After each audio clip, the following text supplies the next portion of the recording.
ఓం మహాగణాధిపతయే నమః. ఓం గురుభ్యో నమః. ఓం శ్రీమాత్రే నమః. అరుణాం కరుణాతరంగితాక్షీం ధృతపాశాంకుశపుష్పబాణచాపాం అనిమాదిభిరావృతాం మయూకైః అహమిత్యేవ విభావయే భవానీ. శ్రీమాత్రే నమః. ప్రేక్షకులకి ఆ లలితాంబిక అమ్మవారి యొక్క అనుగ్రహం పరిపూర్ణంగా కలగాలని మనస్ఫూర్తిగా కోరుకుంటూ మనం ఈరోజు ప్రాపర్టీ విషయం, అంటే ఒక జాతకుడు తను స్వయంగా సంపాదించుకునే ప్రాపర్టీ యోగం ఎలా ఉంది, అసలు ఏ గ్రహాలు బలపడాలి స్వయంగా సంపాదించుకోవాలంటే. ఇక రెండవది ఏంటంటే తండ్రి ద్వారా వస్తుంది ఒక్కోసారి, అంటే తండ్రి యొక్క ఆస్తి జీవుడికి వస్తే మంచిదా, అసలు తీసుకుంటే మంచిదా కాదా, అసలు వస్తుందా లేదా అనేటువంటిది. కొన్నిసార్లు తాతగారిది, మరి కొన్నిసార్లు ఆ, తల్లి యొక్క తండ్రిది, లేదా తండ్రి యొక్క తండ్రి తాత విషయంలో చూసుకుంటే. అదేవిధంగా ఒక్కోసారి అన్నయ్య నుంచి కానీ అలా కూడా వస్తూ ఉంటాయి. కొంతమందికి ఇద్దరు కలిసి ఏదైనా వ్యాపారం చేశారు, అప్పుడు అతను వ్యాపారం లాభాలు వచ్చాయని, ఇంకోటి ఏదైనా కారణాలు కొంతమంది ఇష్టంతో ఇస్తూ ఉంటారు. అలాగా సిబ్లింగ్ యొక్క ప్రాపర్టీ వచ్చే యోగం ఉందా లేదా అనేటువంటిది కూడా ఉంటుంది మన జన్మజాతకంలో. అదేవిధంగా పిల్లనిచ్చినటువంటి మామయ్యది, లేదా ఒక్కొక్కసారి ఆ, అమ్మాయికే మామయ్య ఆస్తి వచ్చే ఛాన్సెస్ ఉంటాయి. ఆ రకంగా ఎలా ఉంది. అదేవిధంగా గవర్నమెంట్ లీజ్ ద్వారా వస్తాయి కొన్నిసార్లు. 99 yearsకి లీజ్ వచ్చిందండి ప్రాపర్టీ అంటుంటారు. అవన్నీ కూడా అసలు ఎలా చూడాలి జన్మజాతకంలో. ఇవి ఎందుకు చూడాలి అంటే, ఒక్కొక్కసారి ఆ ప్రాపర్టీస్ తీసుకోవడం వల్ల ఇబ్బంది ఉంటుంది, కొన్నిసార్లు ఆ ప్రాపర్టీస్ వల్ల వాళ్ళకి ఎదుగుదల ఉంటుంది. దానికి ధనభావం పడితే అద్భుతమైనటువంటి ఎదుగుదల ఉంటుంది, దానికి షష్టాష్టకాలు ఈ రకమైనటువంటి కాంబినేషన్స్ పడితే ఇబ్బందులు ఉంటాయి. ఒక్కొక్క లగ్నానికి ఆ లగ్నరీత్యా వాళ్ళకి ఏ అధిపతి అవుతాడు, దాని పరంగా వాళ్ళు ఎలా చూసుకోవాలి, ఉందా లేదా అని ఎలా కనుక్కోవాలి అనేటువంటి విషయాలు చెప్తుంది నేనైనప్పటికీ కూడా చెప్పిస్తుంది సాక్షాత్ లలిత అమ్మవారిగా భావిస్తూ ఒక్కొక్క లగ్నం గురించి మనం తెలుసుకుందాం. మీన లగ్నము మీన రాశి. మీనం వారికి ఇక్కడ ఒక స్పిరిచువల్ రిలేటెడ్, ఒక అన్వేషణ సంబంధంగా చాలా బాగుంటుంది ఈ లగ్నంలో పుట్టిన వారికి.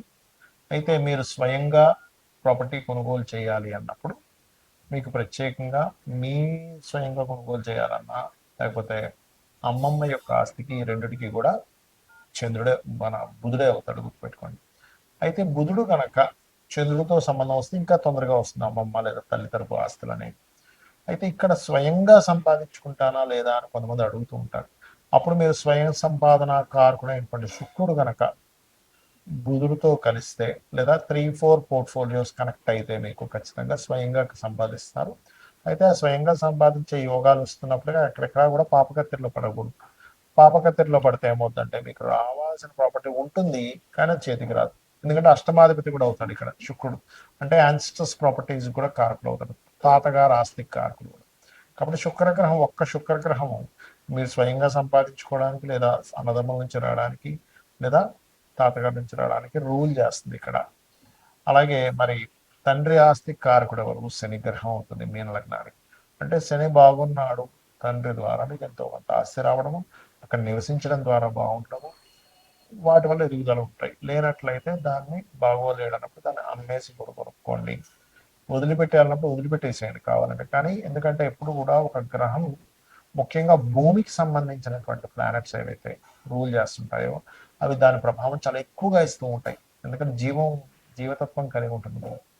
అలాగే మరొక విషయం ఏంటంటే, ఇక్కడ మీరు మేనమామ లేదా మామయ్య తరఫు వాళ్ళు, మేనమామ అయితేనేమో రవిగ్రహం బాగుండాలి, మీ యొక్క జీవిత భాగస్వామి యొక్క తండ్రి నుంచి రావాలి, మీ పిల్లలకి రావాలనుకుంటుంటారు. కొన్ని కొన్ని సందర్భాలు అలా జరుగుతూ ఉంటాయి. అలాంటప్పుడు పర్టికులర్గా మీరు 6వ స్థానం అనేటువంటిది తండ్రి యొక్క లేదా తల్లి మన భార్య భార్య యొక్క తండ్రి లేదా భర్త యొక్క తండ్రి నుంచి వచ్చేది 6వ స్థానంలో చూసుకోవాలి.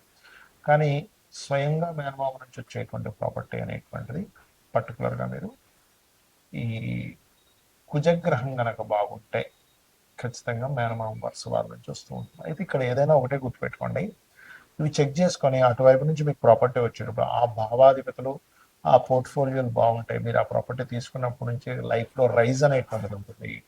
ఆ భావాధిపతులు బాగున్నప్పుడు అక్కడ నుంచి డౌన్ఫాల్ అనేటువంటిది అవుతుంది.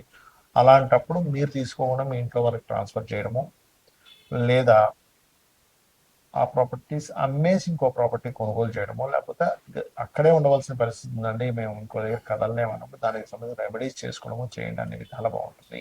ఈ ప్రాపర్టీ విషయంలో సొంతంగా కొనుక్కోవడం ఒక ఎత్తు, మీ బంధువర్గం నుంచి రావడం అంటే తాత, తండ్రి, మామయ్య, అన్నదమ్ములు, గవర్నమెంట్ నుంచి రావడం ఒక ఎత్తు. అయితే ఎప్పుడు కొనుక్కోవాలి, ఇది చాలా ముఖ్యమైనటువంటి విషయం. ఎప్పుడైనా ఏదైనా ప్రాపర్టీ కొనుక్కోవాలన్నప్పుడు ఎప్పుడు కొనుక్కోవాలి అంటే, మీ జన్మ జాతకంలో సొంతంగా కొనుక్కునేటప్పుడు 4వ స్థానం గుర్తుపెట్టుకోండి. 4వ స్థానము లేదా కుజుడు, భూములు కొనుక్కోవాలన్నప్పుడు కుజుడు దగ్గర కానీ బుధుడు దగ్గర కానీ గుడ్ ట్రాన్సిట్ ఉండాలి. చాలా మంది ఏమంటే మేము కొనుక్కున్నామండి కానీ చాలా ఇబ్బందులు పడ్డామంటారు. ఎందుకు? కారణం ఏంటంటే 4వ స్థానానికి ఎక్కడా సరైన కనెక్టివిటీ లేదు. ఇది కేవలం మీరు కొనుక్కోవడానికి. మరి మీ తండ్రి నుంచి వస్తుంది. 12వ స్థానానికి సరైన గోచారం లేదా మహాదశలు బాగుండాలి. లేదా తాతగారు ఆస్తి తీసుకుంటున్నారు, అప్పుడేమిటి? అష్టమ స్థానం బాగుండాలి. ఆ టైంలో మీరు కొనుక్కునేటప్పుడు గోచారం బాగుండాలి. చాలా మంది తాతగారు ఆస్తి తీసుకున్నామండి అమ్మేశామండి అంటారు, తండ్రి గారు ఆస్తి ఇచ్చారు కానీ అమ్మేశామంటారు. కారణం ఏమిటి అంటే, ఆ యొక్క ప్రాపర్టీని ఇచ్చేటువంటి గ్రహాల యొక్క స్థితి గతులు సరిగ్గా లేవు అనేటువంటిది మనం అర్థం చేసుకోవాలి. ఇక అప్పుడు గోచారం బాగుంది, ఖచ్చితంగా తీసుకోవచ్చు. అయితే ఇందులో మీకు గనక తాతగారు ఆస్తి కానీ తండ్రి గారు ఆస్తికి కానీ వచ్చిన తర్వాత ఇబ్బందులు ఉన్నాయన్నప్పుడు ఖచ్చితంగా మీరు ఆ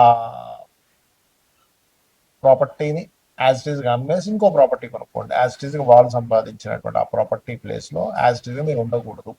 లేదా రెంట్కి ఇచ్చేసి, ఇప్పట్లో అమ్మలేమన్నప్పుడు దాన్ని రెంట్కి ఇచ్చేసి ఇంకో దగ్గర ఉండడమైనా మంచిది. ఇక అదేవిధంగా బాగోపోతే అమ్మేయాలని చెప్పాను. మరొక విషయం ఏంటంటే, ఇక్కడ మరి ఎప్పుడు కొనకూడదు అంటే, కేతు సంబంధం లేదా పాపగ్రహం గనక, నేను ఇంతకుముందు నేను చెప్పినటువంటి భావములు అంటే ఏ కాంబినేషన్స్ వల్ల ఎవరి నుంచి ప్రాపర్టీ వస్తుంది లేదా సొంతంగా కొనుక్కుంటారని చెప్పని, అక్కడ గనక పాపగ్రహ సంబంధాలు ఉన్నా, ముఖ్యంగా కేతు సంబంధం కనుక వస్తే ఆ టైంలో మీరు కొనడం కానీ, ఇంకా ఎందుకంటే ఆ టైంలో అమ్మే టైం నడుస్తుంటుంది మీకు. కొంతమంది ఈ ప్రాపర్టీ అమ్ముదాం అనుకుంటారు, కేతు సంబంధం వచ్చినప్పుడు ఖచ్చితంగా అమ్మేస్తారు. కేతుతో పాటు గురు సంబంధం కూడా వస్తే మంచి రేటుకి అమ్ముతారు. ఇట్లా ఉంటుందన్నమాట. అలాగే సిమ్టమ్స్ ఏమిటి, మీరు అనిపించవచ్చు ఏమిటి, నాకు ఈ ప్రాపర్టీ పనికి వస్తుందని నాకు ఎట్లా అర్థం అవ్వాలి? ఎలా అంటే, ఇప్పుడు మనం ఒక ప్రాపర్టీ కొనేటప్పుడు కూడా మనకు తెలుస్తుందండి. ఆ ప్రాపర్టీ కొనడానికి వెళ్ళినప్పుడు ఏవో మనకు తెలియకుండా కొన్ని నెగటివ్, అంటే ఏదో గొడవ జరగడం మనం, లేకపోతే అక్కడికి వెళ్ళేటప్పుడు సంథింగ్ మన లైఫ్లో జరిగేటువంటి అనీజీనెస్లు కొన్ని జరుగుతూ ఉంటాయి. కారు ఆగిపోవడం, మనం రాంగ్ రూట్లో వెళ్ళిపోవడం, మనం అక్కడికి వెళ్ళాల్సిన ఇంకో దగ్గరికి వెళ్ళిపోవడం, మనం రాంగ్గా చూపించి, లేకపోతే అప్పుడే దాని దుర్వార్తలు ఉంటాయి. ఇవన్నీ కూడా మీరు కొనేటప్పుడు ప్రకృతి మీకు అందించేటువంటి ఒక సిమ్టమ్ అనమాట. అంటే అదొక చెప్తూ ఉంటుంది ప్రకృతి, మనకి ముందుగా సందేశాన్ని ఇస్తూ ఉంటుంది, మనకి సందేహం వస్తుంది ఆ టైంలో. అయితే ఇక్కడ మీరు ఇది మీరు ఓన్గా కొనుక్కునే విషయంలోని ఈ యొక్క ఇది తెలుస్తూ ఉంటుంది. లేదా ఆ పలానా తాతగారో, మామయ్యో, అమ్మమ్మో, నానమ్మో, సిబ్లింగ్ సంబంధించిన ఇంట్లోకి వెళ్ళినప్పటి నుంచి మీకు బాగోలేదు అంటే, మీరు అర్థం చేసుకోవాల్సింది ఇక్కడ 2 విషయాలు చూసుకోవాలి. ఒకటి, మీకు మహాదశ అంతర్దశలు ఏమైనా ఇబ్బందినిచ్చేటువంటిది ఉందా, అది ముందుగా చెక్ చేసుకోవాలి మీరు. ఇక రెండవ విషయం ఏంటంటే, ఆ ఇంట్లో వాస్తుదోషం ఉండడం వల్ల వచ్చిందా. ఒక్కొక్కసారి మీకు అది కలిసి వచ్చే, మీకు తండ్రి వల్ల తాత వల్ల యోగం ఉన్నప్పటికీ వాస్తు దోషం వల్ల మీకు మహాదశ అంతర్దశల్లో బాగోపోవడం వల్ల వస్తుంది. అంతేగాని ప్రతిసారి తండ్రి ప్రాపర్టీ తాత ప్రాపర్టీ కలిసి రాకపోవడం ఉండదు. అవి చెక్ చేసుకుని అవి కూడా బాగున్నా సరే బాగోలేదంటే మీకు ఎక్కడో ఇబ్బంది ఉందని అర్థం. కొంతమందికి జాతకాలు ఉండవు, జాతకాలు లేనప్పుడు వీలైనంత మటుకు అక్కడికి వెళ్ళినప్పటి నుంచి ఇబ్బంది వస్తుంది అన్నప్పుడు దాన్ని రెంట్కి ఇచ్చి ఇంకో దగ్గరికి వెళ్ళడం మంచిది, లేదా అమ్మేసి ఇంకోటి కొనుక్కోవడం మంచిది. ఇక ప్రాపర్టీ పరంగా ఇలా ఉందండి, మేము ఏం చేయాలి? ఇప్పుడు సొంతంగా ప్రాపర్టీ కొనుక్కోవాలన్నా, లేకపోతే ఎవరైనా సరే ఏదైనా ప్రాపర్టీ పొందాలన్నా, ముఖ్యంగా గురు కుజ గ్రహాల దగ్గర దీపారాధన చేస్తూ ఉంటే తొందరగా ప్రాపర్టీ యోగం వస్తుంది ఒకటి.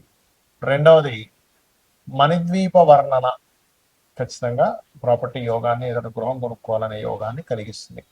సరే, ఇవి ఓకే. ఒక ప్రాపర్టీ కొన్నాం, అది కబ్జాలోకి వెళ్ళిపోయింది, లేకపోతే లిటిగేషన్స్ ఏర్పడ్డాయి, గొడవలు నడుస్తున్నాయి, ధర్మబద్ధంగా మీరు ఉన్నారు, అయినా సరే ఆ యొక్క ఆస్తికి సంబంధించి మీకు ఎంతో పోరాడుతున్నారు, రావట్లేదు. అలాంటప్పుడు వారాహి అమ్మవారి యొక్క స్తోత్రము, వరాహస్వామిని పూజించడము, ఇవి చేయాలి. మీకు ఈ రకంగా గనక మీరు చేసినట్లయితే మీకు ఖచ్చితంగా రావాల్సిన ప్రాపర్టీ రావడము, అదేవిధంగా ప్రాపర్టీలో ఏదైనా ఇబ్బందులు ఉన్నా సరే తొలగిపోవడం అనేటువంటిది జరుగుతుంది. కాకపోతే ఇది ఎన్రోల్ చేయాలి అంటే ఒక మీకు ప్రాపర్టీ క్లియర్ అయ్యే వరకు ఈ అష్టోత్తరాలు చదువుకోవడం చేయండి. కొనుక్కోవాలన్నా కూడా ఏదైనా ప్రాపర్టీ కొనుక్కోవాలన్నా కూడా ఇందాక నేను చెప్పినట్టుగా గురు కుజ గ్రహాల దగ్గర దీపారాధన రెగ్యులర్గా చేయండి. మంగళవారము బుధవారం ఇలా చేసినట్లయితే ఖచ్చితంగా మీకు రావాల్సిన ప్రాపర్టీ వస్తుంది. శ్రీమాత్రే నమః.